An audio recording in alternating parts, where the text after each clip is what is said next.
मई 2021 में कैरिबियन सागर के बीच एक छोटी सी नाव चल रही थी और उस नाव में बैठा था एक 62 साल का भारतीय व्यापारी जो कह रहा था कि उसे अगवा किया गया है, जबकि दूसरी तरफ वाले लोग कहते थे कि वह खुद अपनी मर्जी से जा रहा है। और यह कोई मूवी का सीन नहीं था, बल्कि एक सच्ची कहानी थी कि कैसे एक आदमी हजारों करोड़ रुपए लेकर गायब हो गया था और सालों बाद भी उसे कोई नहीं पकड़ सका। फ्यूजिटिव बनने से पहले मेहुल चोकसी ज्वेलरी इंडस्ट्री का बादशाह था और उसकी कंपनी गीतांजलि जेम्स सिर्फ सफल नहीं थी, बल्कि यह हर जगह थी। मॉल्स में, विज्ञापन अभियानों में और बड़े बड़े सेलिब्रिटी इसके ब्रांड एम्बेसडर हुआ करते थे, क्योंकि उसने बिल्कुल शुरुआत से भारत के सबसे बड़े ज्वेलरी रिटेल नेटवर्क में से एक नेटवर्क बनाया था। लेकिन इन चमकते शोरूम के पीछे कुछ और भी बन रहा था, एक ऐसा वित्तीय जाल जिसमें भारत के सबसे बड़े सरकारी बैंकों में से एक बैंक भी शामिल था। चौकसी की कंपनियों को विदेश से सोना और हीरे खरीदने के लिए क्रेडिट चाहिए था और सामान्य प्रक्रिया अपनाने के बजाय आरोप यह है कि उन्होंने पंजाब नेशनल बैंक की मुंबई ब्रांच के कुछ अधिकारियों से लेटर ऑफ अंडरटेकिंग जारी करवाए, जिसका मतलब होता है बैंक का एक वादा पत्र किसी विदेशी ऋणदाता को कि अगर उधार लेने वाला पैसा नहीं चुकाएगा तो बैंक चुकाएगा। और दिक्कत यह थी कि यह पत्र बिना किसी गारंटी के दिए गए थे, बैंक के आधिकारिक सिस्टम में दर्ज ही नहीं हुए और कोई सामान्य मंजूरी प्रक्रिया नहीं अपनाई गई, इसलिए सालों तक किसी को पता ही नहीं चला। और जब तक जांचकर्ताओं ने पूरा हिसाब लगाया तब तक आंकड़ा सुनकर सबके होश उड़ गए,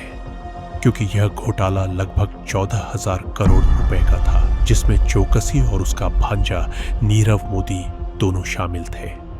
चौकसी घोटाले के बाद घबराकर भारत से नहीं भागा था, बल्कि उसने अपनी भागने की योजना 1 साल पहले ही बना ली थी। 2017 में उसने चुपके से एंटीगुआ और बारबुडा की नागरिकता ले ली थी, उनके सिटीजनशिप बाय इन्वेस्टमेंट कार्यक्रम के जरिए, जहां बस पैसा दीजिए और इन्वेस्ट कीजिए तो आपको एक नया पासपोर्ट मिल जाता है। इसलिए जब 2018 में यह घोटाला सुर्खियों में आया, वह घबराकर रास्ता नहीं ढूंढ रहा था, क्योंकि उसके पास पहले से ही एक था और वह बस चला गया। इसके बाद शुरू हुआ सालों का एक ऐसा पीछा जिसमें सरकार हमेशा एक कदम पीछे रही, क्योंकि भारत ने उसे फ्यूजिटिव इकोनॉमिक ऑफेंडर घोषित किया, जो एक खास कानूनी दर्जा है जो ऐसे लोगों के लिए बनाया गया है जिससे सरकार उनकी संपत्ति यहां जब्त कर सके। और एंटीगुआ ने भी उसकी नागरिकता रद्द करने की कोशिश की, लेकिन उसने अदालत में इसे चुनौती दी और मामला सालों तक खिंचता गया। फिर आया 2021 और वही नाव वाला सीन, जब चौकसी अचानक क्यूबा में पहुंच गया और कह दिया कि उसे एंटीगुआ से अगवा किया गया, समंदर के रास्ते कथित तौर पर भारत वापस लाने के लिए। लेकिन भारतीय एजेंसियों ने कभी आधिकारिक तौर पर पुष्टि नहीं की कि इसमें उनका हाथ था, और एंटीगुआ पुलिस ने जांच शुरू की तो यह एक पूरा राजनयिक मुद्दा बन गया। और किसी तरह चौकसी वापस एंटीगुआ पहुंच गया, बिना किसी आरोप के, बिना भारत वापस आए, और उसके बाद वह फिर से नजर आया, इस बार बेल्जियम में, कहते हैं अपने परिवार के जरिए निवास की मांग करते हुए, यानी नए अदालती मामले और नई देरियां। इस बीच उसका भांजा नीरव मोदी, जो इस घोटाले का दूसरा बड़ा नाम है, अपनी लड़ाई हार चुका है, क्योंकि वह सालों से यूके की जेल में है। प्रत्यर्पण मंजूर हो चुका है और अपीलें खत्म हो चुकी है, लेकिन चौकसी अभी तक नहीं हारा, अभी तक नहीं।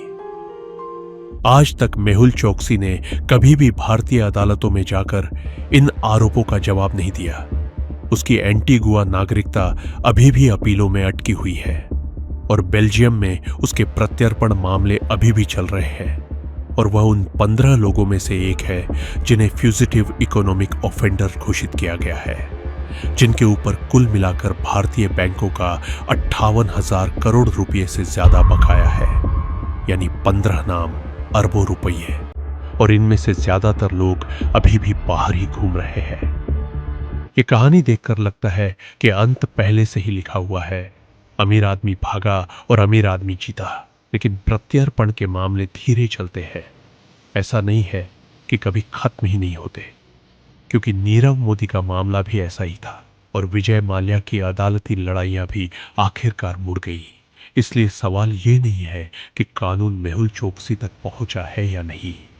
सवाल यह है कि क्या कभी पहुंचेगा।